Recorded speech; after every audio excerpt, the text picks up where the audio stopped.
A letter on the 2 ways before God, beloved, consider this mystery. Though all men desire the favor of God, not all seek him rightly. For there are 2 ways by which man approaches the Almighty, one through demand and the other through surrender. Upon the hill of Calvary, 2 men were crucified beside the Son of God.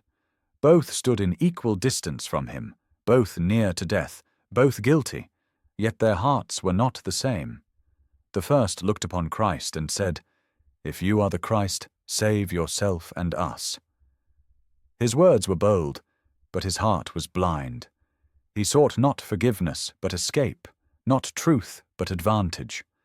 He approved of God only if God met his condition.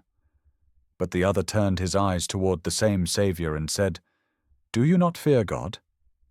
We receive what we deserve, but this man has done nothing wrong." And in humility he added, "Lord, remember me when you come into your kingdom." To him the Lord replied, "Today you will be with me in paradise."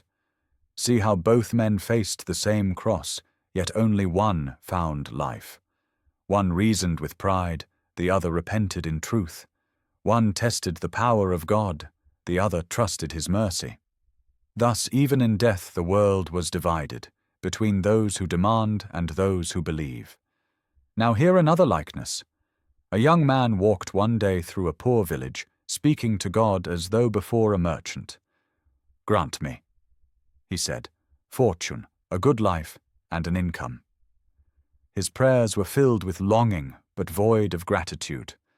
Then his eyes beheld a little girl, 6 or 7 years of age, begging by the road. He asked, "Child, where is your mother?" She answered softly, "She is sick and lies under that tree." And suddenly his heart was pierced, for he saw that all he had asked for he already possessed, life, health, shelter, and strength enough to help another.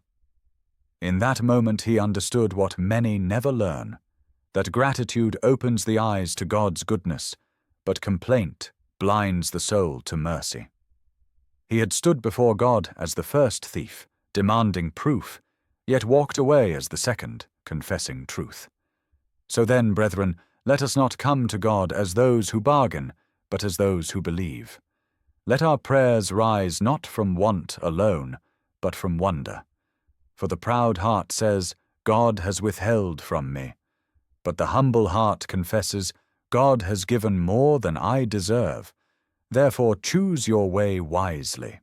You may stand on either side of the cross, the side that demands or the side that discerns. One seeks his hand, the other seeks his heart. One calls for miracles, the other calls for mercy. And only one will hear the voice that says, "You will be with me in paradise." I have walked both roads, one paved with pride, the other with tears, and I tell you truly, only one leads home. For the cross does not bend to our demands, it breaks them. It does not offer comfort before confession, but mercy after surrender. So if ever you find yourself asking God for more, stop and look around you.